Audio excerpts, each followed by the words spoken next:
Yes guys, you're reading the title properly. I did switch to the iPhone 12 Pro Max for 2 months. And some of you are going, Thunder E, you are an Android user. Yes, I am, I know. But again, thank you for watching this video. And if you're joining us for the first time, definitely hit the subscribe button and the notification icon. Now, I did switch over to an iPhone 12 Pro Max for 2 months. But I'm also someone that carries 2 devices at the same time, so it was a bit easier for me. I still had my Android device, but I did most of my work on the 12 Pro Max. Now you're wondering, okay, why the 12 Pro Max? Why not the iPhone 12, 12 Pro, or 12 mini? Well, first off, I learned from a video I did last year on the iPhone 12 Pro and Pro Max 5G that the Pro Max was the way to go. Because using 5G on this device, one thing I did notice was battery life, and that's something that of course I'm quite concerned about because I'm a power user. It doesn't matter what device I use. But also, you know, screen size. It's a big device and I like large devices, and honestly, everyone should have a large device. Now, the screen size is 6.7 inches, and for me, this does a really good job at allowing me to do a lot of things together at once, which is great. I also like the fact that it's got a bigger battery. I also like the fact that we know that it has 6 gigabytes of RAM. So the things I like to do, like gaming and all this kind of functionality, I can do more of that with a device this size. I'm okay with the size, I'm okay with the grip. I do like the design, I think it's much better. And I love the fact that when you place it on a table, it can stand on its own, freestanding, which is nice. And I will preface this, I did get this device from Apple. They are not paying me in any way, if some people are thinking that way with this video, but I wanted to see what that experience was for an Apple user. Now, Daniel, who's behind the camera, he's an Apple user. At least he switched over to an iPhone using the iPhone 12 mini, and he loves it, he enjoys it. He actually showed me a few tricks recently to use this device. But I want to start off with the first thing that I enjoy the most, which of course is gaming. How does gaming handle on the iPhone 12 Pro Max? So, as you guys know, gaming is very important for me, and it doesn't matter what device I use, I like to do a lot of gaming, especially mobile gaming on the go. Now, on the iPhone, gaming is threefold. You can play games through Apple Arcade, which has a lot of good quality games, maybe not the games that I would like to play all the time, but it's a nice subscription service that I've come to enjoy. Honestly, I thought it was going to be terrible, but it works well. And again, the larger real estate here does a really good job. Then of course you can play standard games off the App Store. And of course, you know, in my case, it's a lot of PUBG Mobile, Call of Duty Mobile, no Fortnite. If you have it already on your device, then you're lucky. But being able to play those games and play it effectively has been, it's been really good.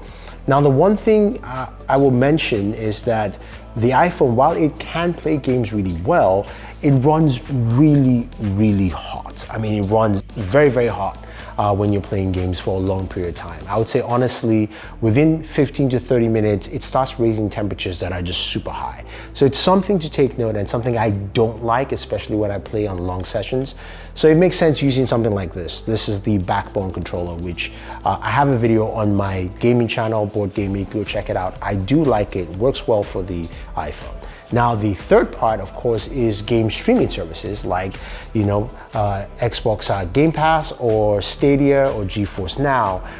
Now, you can't play off apps directly off the App Store for those services, but you can use web apps. Now, I've been using Stadia's web app. I'm waiting for Xbox Game Pass, and Stadia web app works pretty well through Safari. You can pin it on your desktop. It's a bit of an annoyance, but I honestly say it works well. It's a good workaround.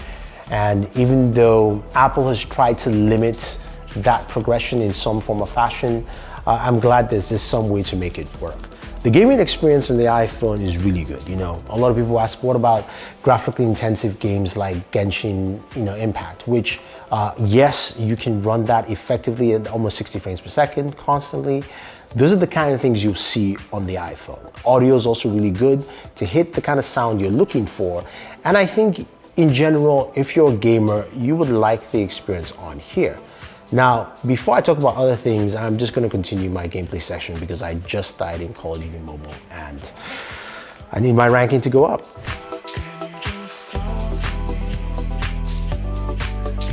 So using the iPhone day to day, there's some things that really work well on the iPhone 12 Pro Max and the iPhone in general. I'll start off simply with the camera. Now the iPhone takes some really solid pictures, and if I were to compare it to say like my Galaxy Note 20 Ultra, it depends on which things. Ultra I think does well with the ultra wide, the zoom. The iPhone does really good job with portrait photos, but the images still look really, really good. But when it comes to video, and of course I make YouTube videos, right? This is where the iPhone takes that extra step. Video recording on this device is really good, but some of you will say, well, okay, you can do this on the 12 mini or 12 Pro. That comes back to battery life as well. So if I'm recording 4K 60 for an extended period of time, then I can do that much longer on the 12 Pro Max. Plus, I've got a bigger screen as a viewfinder.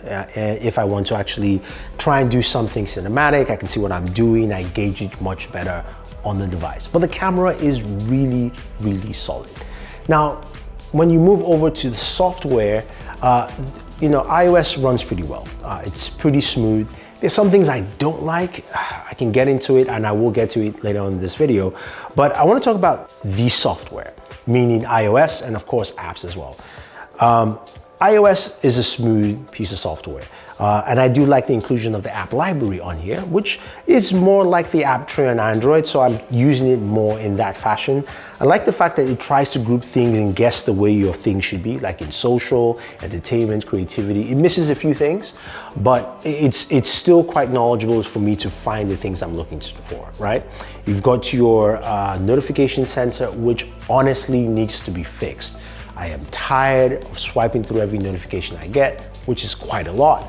And that kind of thing needs to be sorted out.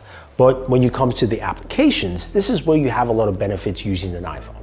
So for instance, I'm using an app called Clubhouse. It's a new social network. I'm not getting paid for it or anything, but I'm enjoying using it.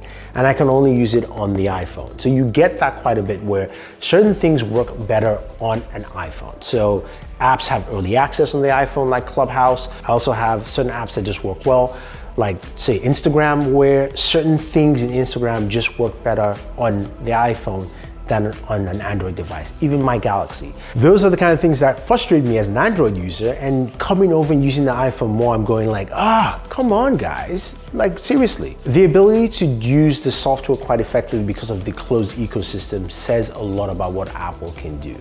Now, you have different accessories you can use with the iPhone. And of course, you've seen my videos with the AirPods Pro, as well as also the AirPods Max. Now, both of them are great audio solutions for the iPhone. I wish I could use my other headphones that I have over there, but I don't get the full benefits from it. As an Apple user, I can see the beauty of having that connected ecosystem of saying, I can switch from one device to the other, like my MacBook or my iPad, and I don't have those things, or at least I don't personally own those things, but I can see the appeal there. But for me, it's really not that appealing. So if someone were to ask me how do I feel about the connectivity between all those devices, I'll say, well, it's nice, it's just not for me.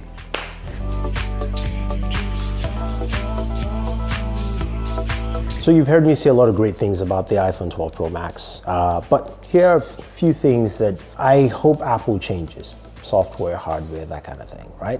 So first thing I want to talk about is battery life. It is definitely much better on the 12 Pro Max, but as a power user, I've realized that it still doesn't last me as long as it should. And that's something that I would like to see increase. I just like more battery life. And for the things I do, especially when editing video on the device and moving forward, which is something I actually forgot to mention earlier, is the fact that I do a lot of editing of my TikToks and my Reels on my iPhone because of course of that camera. So I really would like longer battery life to take more advantage of those kind of functionalities on there. When it comes to software though, I like the improvements that they've added to iOS. I like the fact that in the camera app, with Apple Pro RAW, there's a little RAW button you can turn on and off. There are more features and swipe through. I like that they've done a lot of things we've complained about in the past. I'm still irked the fact that I cannot customize my home screen. I am sorry. When people have the brand new home screens where they're throwing in widgets so they can move their app icons around. That's just silly. I'm sorry, it's silly. I just want you to be able to manually move an icon from left to right and keep it there. That is something I just cannot do on the iPhone.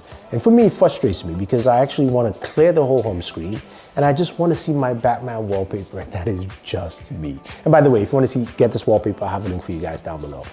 Those are some of the things I don't like. Another thing to mention is that notch.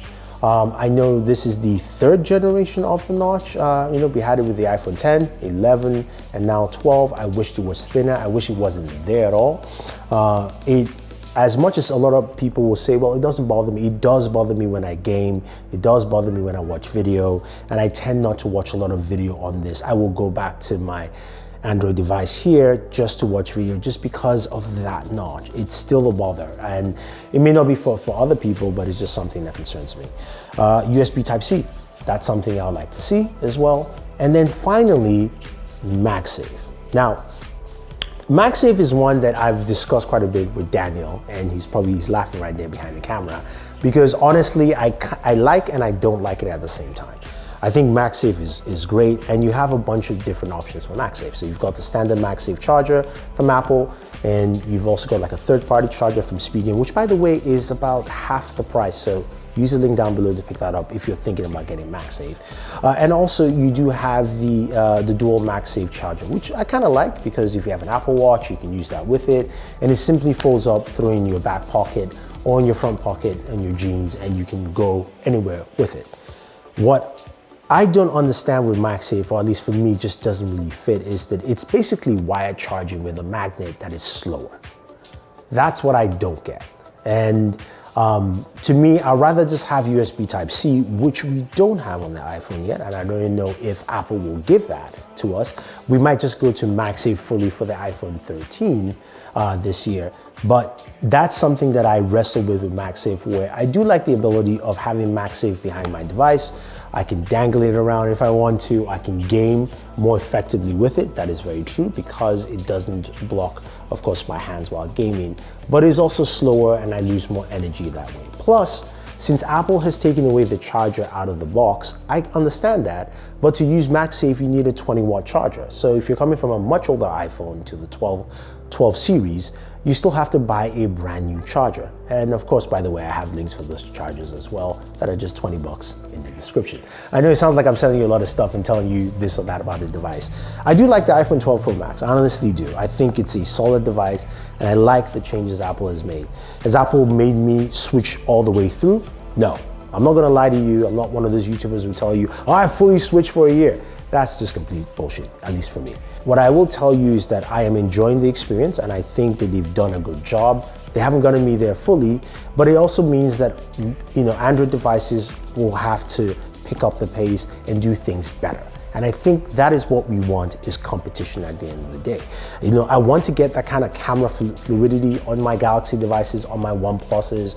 I want to be able to have that, sweet connectivity between the accessories, which it's getting better on Android, still not as fast as we have here. I want to also have that smoother motion with software, which we have with some Android devices, like the Pixel devices and the OnePluses, and even the Galaxy is picking up. But those are the things that these devices can learn from each other. And I'm glad to see that, Apple is stepping up their game and they're pushing the boundaries and their processors are doing well. And there's a lot of things to like on this. So if you ask me, should I get an iPhone 12 Pro Max? I would say yes. If you like the ecosystem, you like using Apple devices, but you also want a device that has a really good camera and also some really good battery life, at least for the iPhone series, then definitely pick it up. As for me, that was my 2-month run. I will give you updates when I get to longer periods of time as you use this device. Hopefully you enjoyed this video. I know it's a bit long and chatty, but I think that we've all learned something new today with the iPhone 12 Pro Max. So if you have any questions or any comments, let me know, guys. And thank you for watching this video. And Danielle is tired of standing behind the camera and looking at me like, just stop. Have a good night and enjoy your entertainment.